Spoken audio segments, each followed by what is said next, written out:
একটা কথা খেয়াল করেন, রাসূল পাক সাল্লাল্লাহু আলাইহি ওয়াসাল্লাম যখন এই মক্কায় এই পৃথিবীতে আসেন তখন থেকেই তার বিরুদ্ধে কাফেররা, ইহুদিরা, খ্রিস্টানরা, বৌদ্ধরা, বিভিন্ন ধর্ম অবলম্বীরা, মুনাফিকরা বিশেষ করে যারা মুসলমান সেজে তারা রাসূলের বিরুদ্ধে বিভিন্ন কটাক্ষ করত, বিভিন্ন চরিত্র, তার বংশমর্যাদা, তার ব্যক্তিত্ব ইত্যাদি নিয়ে বিভিন্নভাবে তারা নিন্দা করত, মানুষের কাছে বলা বলি করত।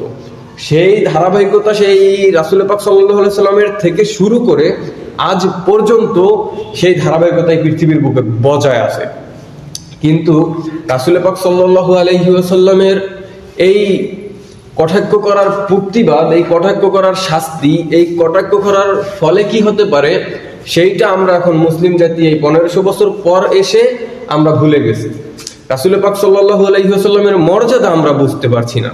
অর্থাৎ আমরা নিজেদেরকে মুসলমান দাবি করছি, আমরা রাসূলের উম্মত দাবি করছি, কিন্তু আমরা সেই রাসূলের ভালোবাসা অন্তরে রাখতে পারছি না।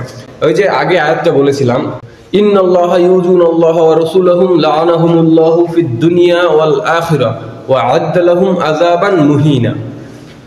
কটাক্ষ করবে তার কি ফলাফল হতে পারে, এই যে আয়াতটা আল্লাহ রাব্বুল আলামিন বলেছেন যে দুনিয়া এবং আখিরাতের লানত তার জন্য, এবং তার জন্য রয়েছে অপমানকর শাস্তি।